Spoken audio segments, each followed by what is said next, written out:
مسلمان کی خیر خواہی کا حق بھی تب ہی ادا ہوگا جب مسلمانوں میں یہ اخلاقی جرت پیدا ہوگی کہ وہ ظالم کے ہاتھ کو بھی پکڑ سکیں یا کم از کم زبان سے اس کے خلاف کلمہ حق بلند کریں۔ حضرت انس رضی اللہ تعالی عنہ سے روایت ہے کہ رسول اکرم صلی اللہ علیہ وسلم نے فرمایا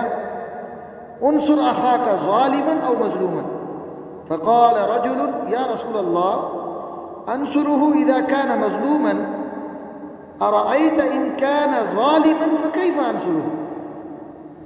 قال تحجزه او تمنعه من الظلم فإن ذلك نصر۔ رسول اکرم صلی اللہ علیہ وسلم نے فرمایا تم اپنے بھائی کی مدد کرو وہ ظالم ہو یا مظلوم۔ ایک شخص نے کہا کہ یا رسول اللہ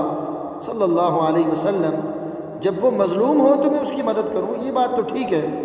لیکن یہ تو بتلائیے کہ اگر وہ ظالم ہو تو میں کیسے اس کی مدد کروں؟ آپ صلی اللہ علیہ وسلم نے فرمایا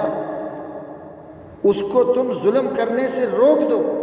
یہی اس کی مدد کرنا ہے۔ یہ بھی معاشرے سے ظلم و فساد کے روکنے کے لیے کتنا جامع ارشاد ہے، یعنی مظلوم ہی کی مدد نہ کرو بلکہ اخلاقی جرت سے کام لے کر ظالم کو بھی ظلم کرنے سے روکو۔ یہ بڑے دل گردے کا کام ہے، لیکن مسلمان کی خیر خواہی کا حق تب ہی ادا ہوگا جب مسلمانوں میں یہ اخلاقی جرت پیدا ہوگی کہ وہ ظالم کے ہاتھ کو بھی پکڑ سکیں، یا اگر یہ نہ کر سکیں تو کم از کم زبان سے اس کے خلاف کلمہ حق بلند کریں۔